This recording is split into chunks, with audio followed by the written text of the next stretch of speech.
Last video of the night for me before I go and take a little kitten nap, but what we're hearing is the Caps could trade Jarrett Allen. And I think the reason for that is they're maybe realizing that Evan Mobley might be best utilized as a center to reach his ability, and that, it just is kind of redundant if they keep the two guys together. Plus, Jarrett Allen's value is pretty high in comparison to his value last year, as Jarrett Allen was like a top 5 defensive player of the year candidate.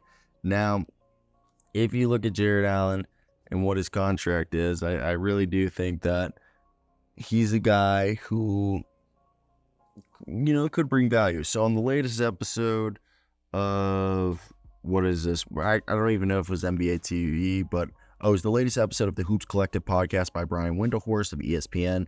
The Cavaliers are facing a summer of uncertainty. They're probably going to trade Darius Garland or Donovan Mitchell, depending on how that extension turns out. And Mobley needs an extension. Now, it seemingly, if Mitchell stays and they trade Garland, they're probably going to trade Allen too. As the starting center missed the end of the Cleveland Cavaliers' first-round victory of the Magic, and then missed the entirety of the Cavalier 5-game gentleman sweep loss to the Boston Celtics. He averaged 16.5 points, 10.5 rebounds, and 1 block per game this season. His numbers are in range of what Allen had when he was an All-Star in 2023. Now, Jarrett Allen's a guy that this past season, if you guys look at his numbers, he made $20 million this year, makes $20 million next year.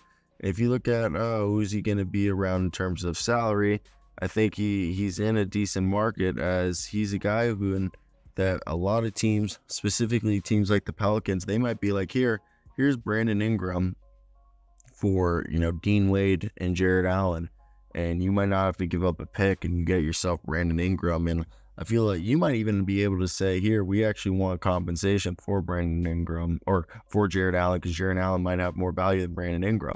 Now, I think, again, that's subjective, but I'm curious. I think this is a situation where it's piece by piece, and it's depending on what side you're looking at of the glass. But this is an organization that has been trying to build a roster around Donovan Mitchell, and I really think Donovan Mitchell and Evan Mobley are the right two guys to focus on, because those, Evan Mobley does have the intangibles to be, one of the best players in this league.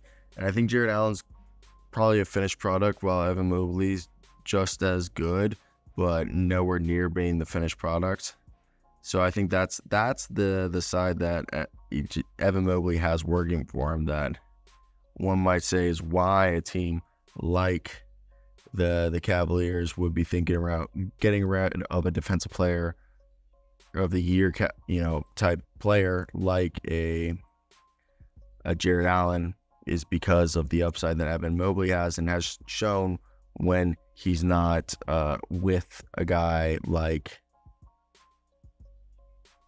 Jarrett Allen on the floor, which clearly it seems that they benefit when he's been hurt. So for me, I think, you definitely look at this situation, you're like, okay, this might be better for,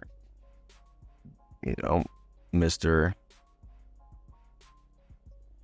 freaking Evan Mobley's development if you guys just move on from him. But again, we could be just punching at straws. I want to hear your guys' thoughts.